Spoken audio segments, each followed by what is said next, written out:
এই অনুষ্ঠানটি নিবেদন করছে Orient paste solution. Paste are smart, but we are smarter. Nirman concrete, the complete concrete solution. Aminia, the taste of India. Calcutta Leather Complex, Tunnel Association, we care for environment. St. Michael's Higher Secondary School and Lab Laser Hair and Skin Spa Salon.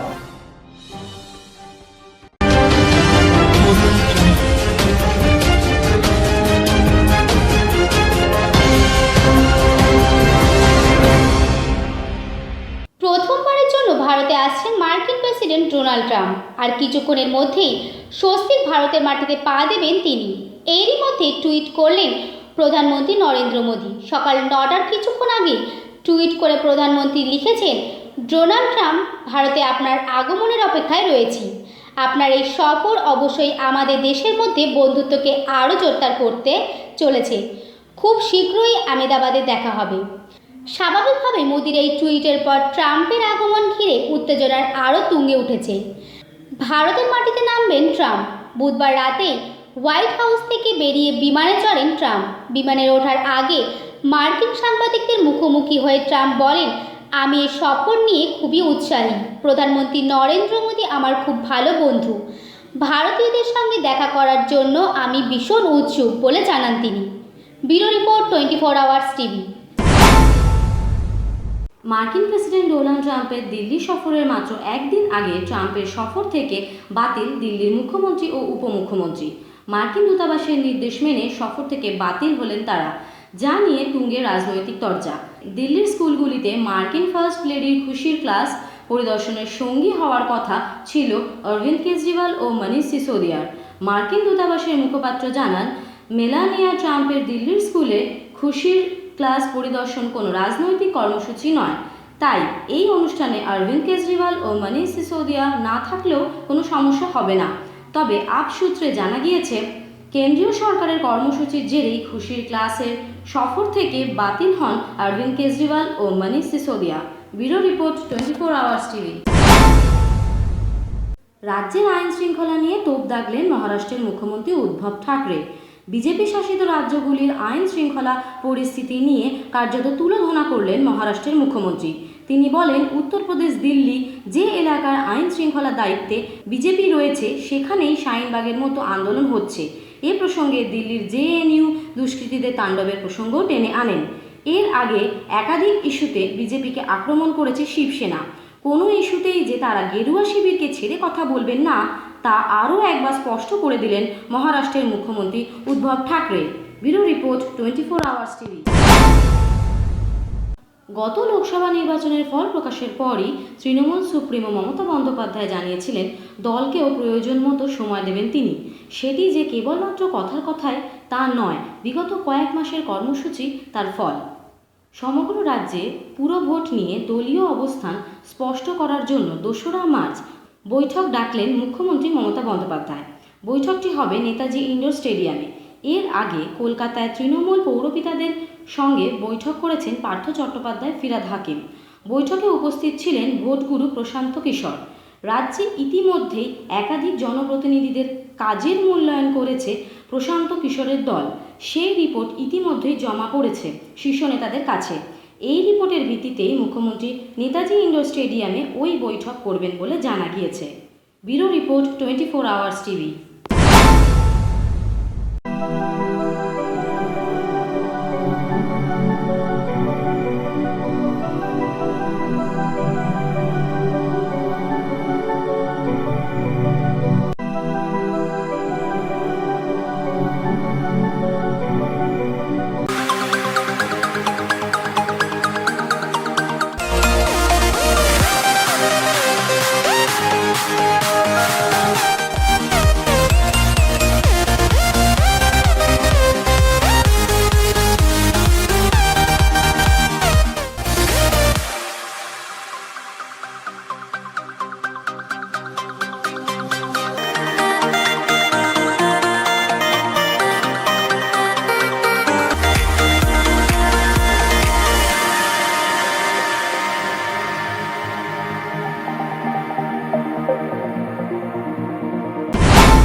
মোতেরায় stadium উদ্বোধনে বিশেষ অতিথি হিসেবে সোমবার ভারতে পা রেখেছেন মার্কিন president Donald Trump. কিন্তু তার আগমনের সাথে সাথেই বামপন্থী কেন্দ্রীয় শ্রমিক সংগঠন কলকাতার রাজপথে বিক্ষোভ দেখালো। ধর্মতলা থেকে আমেরিকান কনসুলেটে বিক্ষোভ দেখানোর জন্য লেনিন মূর্তি থেকে পার্ক স্ট্রিট ক্রসিং পর্যন্ত বিক্ষোভ দেখালো তারা। গো ব্যাক মোদি স্লোগানের পাশাপাশি কেন্দ্র সরকারের বিরুদ্ধেও ক্ষোভ দেখায়। এদিন মিছিলে পা মেলান বাম শীর্ষ নেতৃত্ব মোহাম্মদ সেলিম ও সূর্যকান্ত মিশ্র। মানবতার পয়লা নম্বর আমাদের সরকার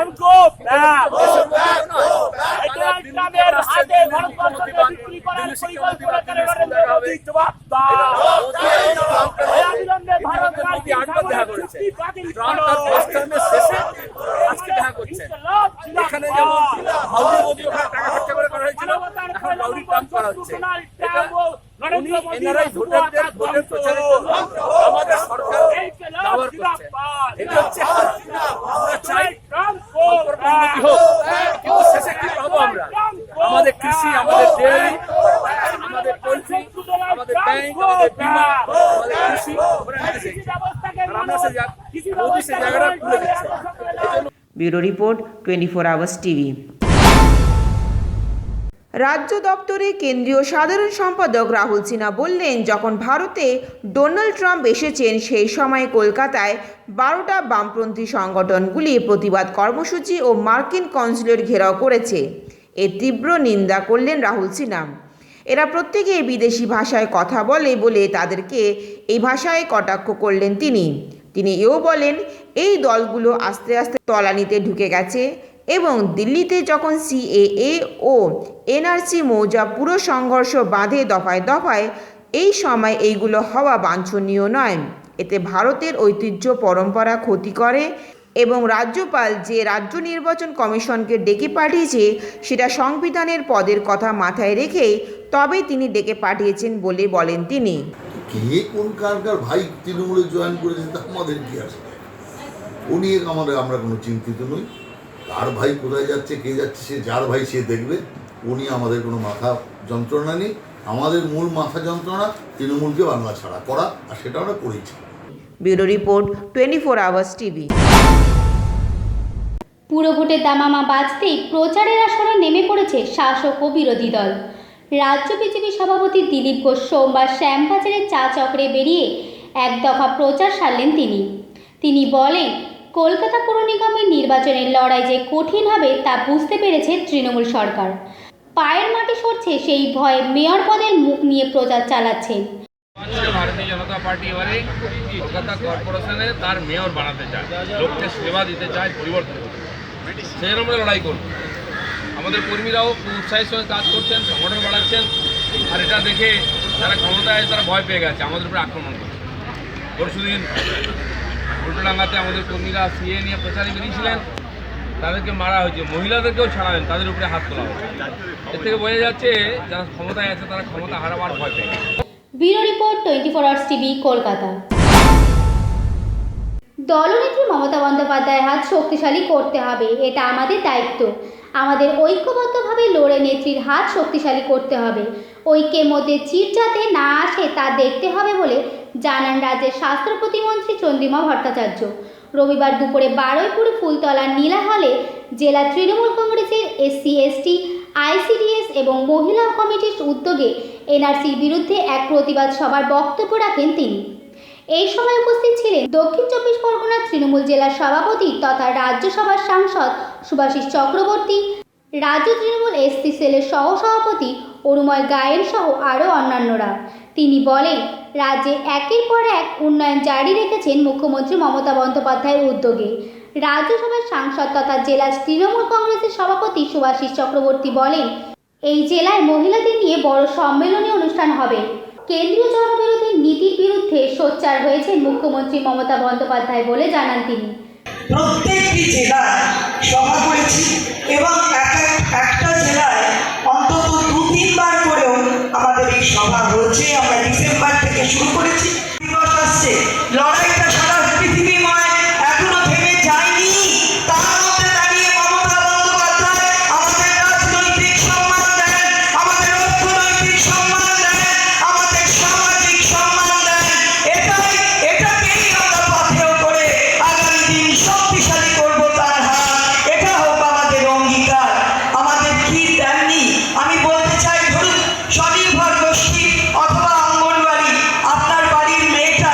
25,000 টাকা কন্যাশ্রী পায় না? আপনি যেমন অঙ্গনওয়াড়ি কর্মী হেল্পার, যেমন সেলফ হেল্প গ্রুপের নিজে রোজগার নিজে করছে, তারপরেও আপনার মেয়েটা পড়াশোনার জন্য 25,000 টাকা পায়। রূপশ্রী বিয়ে হলে 25,000 টাকা পায়। এক একটা জায়গা যতগুলো পরিকল্পনা, প্রত্যেক বাড়িতে সেই পরিকল্পনার কেউ না কেউ সুযোগ পান। একটু ভাবতে হবে, বুঝতে হবে বোন। যে আমাদের মাননীয় মুখ্যমন্ত্রী মুখে যা বলেন কাজে তাই বাস্তবে রূপায়িত করেন। অনেকে বলেন না যে মহিলাদের অগ্রাধিকার দিতে হবে, মুখে বলেন কিন্তু কাজে দেখান না। আমি বলি আমার দক্ষিণ চব্বিশ জেলায় 4টে লোকসভা আছে, আরেকটা দক্ষিণ কলকাতার অর্ধেক আমাদের জেলার সঙ্গে যুক্ত আছে। মোটামুটি যদি 5টা লোকসভা ধরি, তার মধ্যে 3টে হচ্ছে মহিলা প্রার্থী। একজন হচ্ছে মিমি চক্রবর্তী, একজন হচ্ছে প্রতিমা মণ্ডল, আরেকজন হচ্ছে মালা রায়, আর দুজন হচ্ছে চৌধুরী মোহন চন্দ্র আর অভিষেক ব্যানার্জি। আমি আপনাদের কাছে কৃতজ্ঞতা জানাই যে গত লোকসভা নির্বাচনে 4টে লোকসভা কেন্দ্রে গতবারের চেয়ে আরও বেশি বিপুল ভোটে আপনারা আমাদের 4জন প্রার্থীকে জয়যুক্ত করেছেন। Bureau report 24 hours TV. যুব তৃণমূল কংগ্রেসের পক্ষ থেকে আগামী 3রা মার্চ মুখ্যমন্ত্রী প্রশাসনিক সভাকে সাফল্য করার উদ্দেশ্যেই এই সভার আয়োজন করা হয়েছে। উত্তর দিনাজপুরের কালিয়াগঞ্জের 7 নম্বর ভান্ডার অঞ্চলে যুব তৃণমূল কংগ্রেসের যুব সভাপতি সুদীপ বৈশ্যর উদ্যোগে বাঘেনের একটি বেসরকারি ভবনে সাধারণ সভার আয়োজন করা হয়েছে। এই অনুষ্ঠানে উপস্থিত ছিলেন তৃণমূল কংগ্রেসের ব্লক সভাপতি নিতাই বৈশ্য, তৃণমূল কংগ্রেসের ব্লক যুব সভাপতি রাজু ঘোষ, ভান্ডার অঞ্চলের কনভেনার উত্তম ঘোষ সহ আরও বিশিষ্ট ব্যক্তিবর্গরা।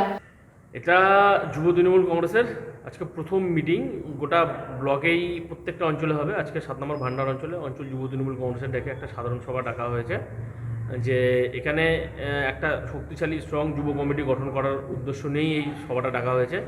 প্রত্যেকটা বুথ কমিটি তৈরি করা এবং অঞ্চল কমিটিকে স্ট্রং করা, সেই জন্যই এই মিটিংটা ডাকা হয়েছে। এই কমিটিতে কাকে কি করা হয়েছে? এই কমিটিতে এখনও কাউকে করা হয়নি, পদগুলো দেওয়া হয়নি। এটা ওরা বসে ঠিক করবে, ঠিক করে আগামীতে দেওয়া হবে। আর আজকের মিটিংটা বিশেষত একটাই কারণে করা হয়েছে, যে কারণটা হচ্ছে আগামী 3 তারিখে আমাদের মুখ্যমন্ত্রী মাননীয় মমতা বন্দ্যোপাধ্যায় আমাদের কালিগঞ্জ কলেজ মাঠে আসছেন, সেই প্রোগ্রামটাকে সাকসেস করার জন্য।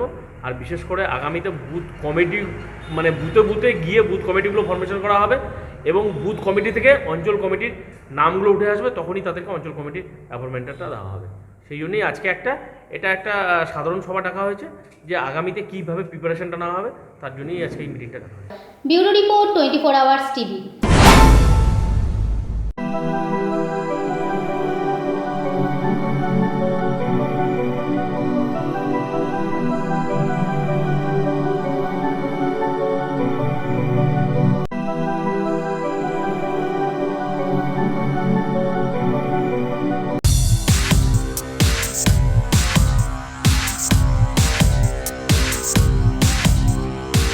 One of the leading hubs of manufacturing leather and finished goods in the world is Calcutta Leather Complex. Calcutta Leather Complex is Asia's largest leather complex. Look no further. Come to Calcutta Leather Complex.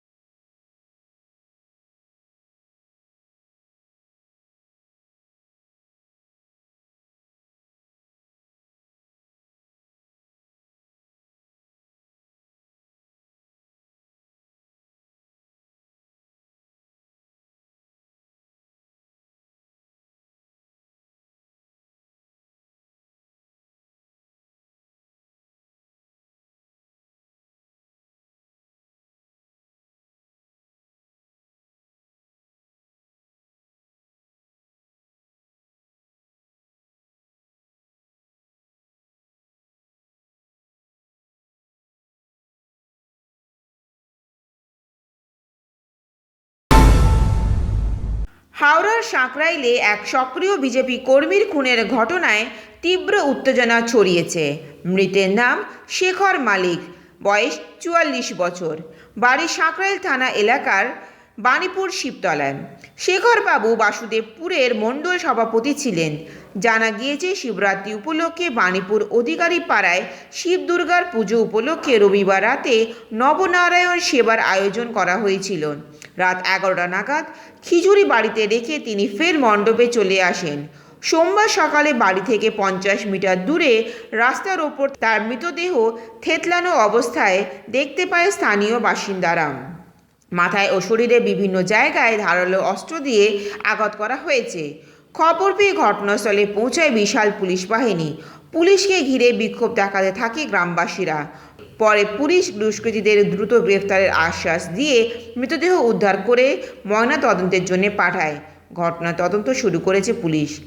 इस इलाके से हमारे कर्मी ने phone किया मुझे कि यहाँ पे एक पुराने कर्मी का खून हो गया है। जब मैं यहाँ पे आया तो बॉडी को देखने के बाद ऐसा पता चला कि किसी धारदार हथियार से, ईंट या पत्थर से इनके माथे के ऊपर बहुत वार किया गया हुआ है। वार करने से इनके सिर पे इतने ज़्यादा आघात मतलब चोट लगे हुए हैं कि इनका मुंह पहचान में भी नहीं आ रहा है। किस लिए इसको मारा? देखिए, ये हमारे बहुत एक्टिव कर्मी थे। हमारे पश्चिम बंगाल में राज्यव्यापी जो हमारा सीए का प्रचार चल रहा है, उसी के अंतर्गत ये भी प्रचार का एक हिस्सा थे। इस बूथ में, ये बूथ लोकसभा इलेक्शन में हम लोग लीड किए हैं। ये बूथ बहुत सेंसिटिव बूथ है। इसी बूथ में हमारा मंडल ऑफिस भी पड़ता है, जिसको उस समय लोकसभा के टाइम में भी बम उड़ाने की धमकी दी गई थी हमारे मंडल ऑफिस को। हमने प्रशासन को कंप्लेन भी किया था, इलेक्शन कमीशन को भी कंप्लेन किया था। उसके बाद से दिन प्रतिदिन हमारे बूथ सभापति यहाँ उमेश मालिक हैं, उनको भी बहुत बार धमकी मिली है जान से मार देने की।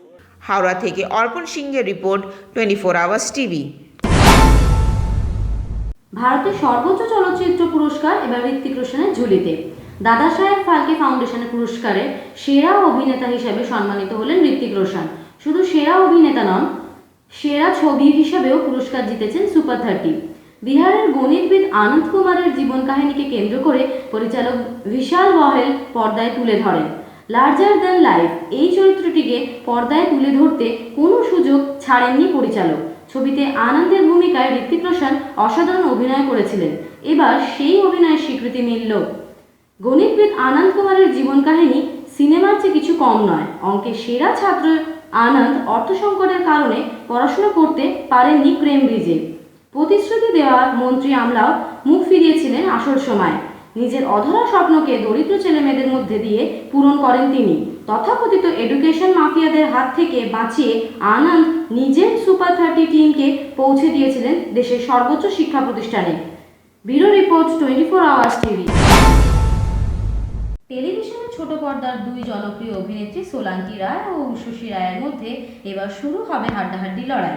রবিবার হঠাৎই উষসীর দিকে চ্যালেঞ্জ ছুড়ে দিয়েছেন সোলাঙ্কি। দুজনকেই দেখা যাবে ডক্টর কাদম্বিনী গঙ্গোপাধ্যায়ের চরিত্রে। ফলে বোঝাই যাচ্ছে দুজনের মধ্যে প্রতিযোগিতাও থাকবে তুঙ্গে। একদিকে 18 ফেব্রুয়ারি জি বাংলায় প্রথম কাদম্বিনীর প্রোমো প্রকাশ হতে দেখা যায়। কাদম্বিনীর চরিত্রে দেখা গেছে বকুল কথা ধারাবাহিকের অভিনেত্রী উষসী রায়কে। অন্যদিকে 23 ফেব্রুয়ারি স্টার জলসা প্রকাশ্যে আনে কাদম্বিনীর প্রথম promo.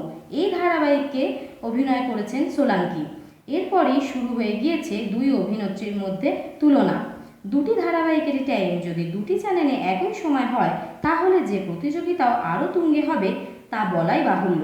Bureau report, 24 hours TV. গতকাল 23 ফেব্রুয়ারি ছিল ইন্ডিয়ান আইডল 11-এর ফাইনাল পর্ব। এই সিজনের বিজয়ী নির্বাচিত হয়েছেন সানি হিন্দুস্তানি। বিজয়ী খেতাব পাওয়ার পর 25 লক্ষ টাকা, একটি অসাধারণ ট্রফি সহ টাটা অলট্রোজ গাড়িও উপহার পান সানি। পাশাপাশি হিমেশ রেশমিয়ার আগামী ছবিতেও গান গাওয়ার সুযোগ পেয়েছেন তিনি। পাঞ্জাবের ভাটিন্ডার অমরপুরা বস্তিতে থাকতেন সানি। ইন্ডিয়ান আইডলে আসার আগে তিনি রাস্তায় জুতো পালিশ করতেন। মা ছিলেন বেলুন বিক্রেতা। সানি জানান, একটা সময় এমন গিয়েছে যে এক মুঠো ভাতের জন্য অন্যের বাড়ির দরজায় হাত পাততে হয়েছে তার মাকে। ছোট থেকেই খুব কঠিন পরিস্থিতির মধ্যে দিয়ে বড় হয়েছেন সানি। শো চলাকালীন সানি জানান, তিনি কোনোদিনও গান শেখেননি, শুধুমাত্র শুনেই শিখেছেন সব গান। এত কিছুর মাঝেও নিজের ফেলে আসা দিনগুলির কথা ভুলতে পারেননি Sunny. Bureau report, 24 hours TV.